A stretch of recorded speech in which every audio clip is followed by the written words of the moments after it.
Hello বন্ধুরা, আমি আপনাদের রিয়া। ওই যে দূরে ছেলেটিকে দেখছেন, আমি যাচ্ছি ওর সাথে একটা ছবি তুলতে, দেখি ওর রিয়াকশন কেমন হয়।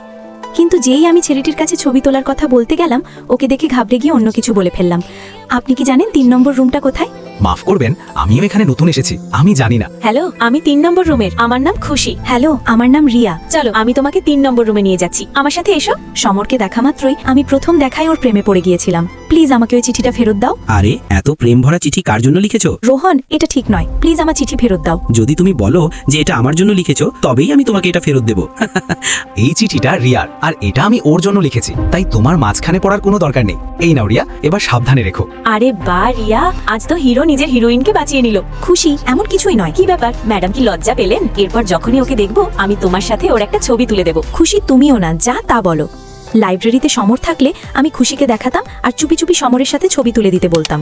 এরপর যেখানেই সমরকে দেখতাম, আমি খুশিকে দিয়ে চুপি চুপি ওর সাথে ছবি তোলাতাম। কিন্তু সামনাসামনি বলার সাহস কখনো হয়নি। রিয়া, কতদিন এভাবে চুরি করে ছবি তুলবি? সাহস করে সামনাসামনি কেন ছবি তুলতে পারিস না? না রে, ও আমার সম্পর্কে কি ভাববে?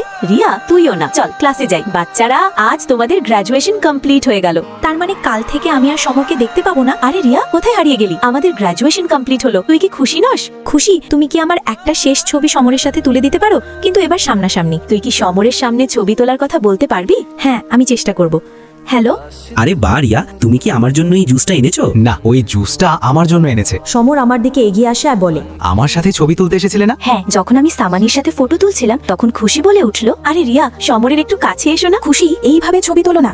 তখনই সামার তার হাত আমার কাঁধে রেখে তার দিকে টেনে নেয় আর বলে, এখন এত লজ্জা কেন পাচ্ছ? চুরি করে ছবি তোলার চিঠি লেখাতে তো বেশ বোল্ড ছিলে। তার মানে তুমি সব জানতে? বদমাইশ কোথাকার। সরি, জোরে লাগলো নাকি? বন্ধুরা, লাইক সাবস্ক্রাইব করে কমেন্টে জানান আপনারা আমাদের ভিডিও কোথা থেকে দেখছেন।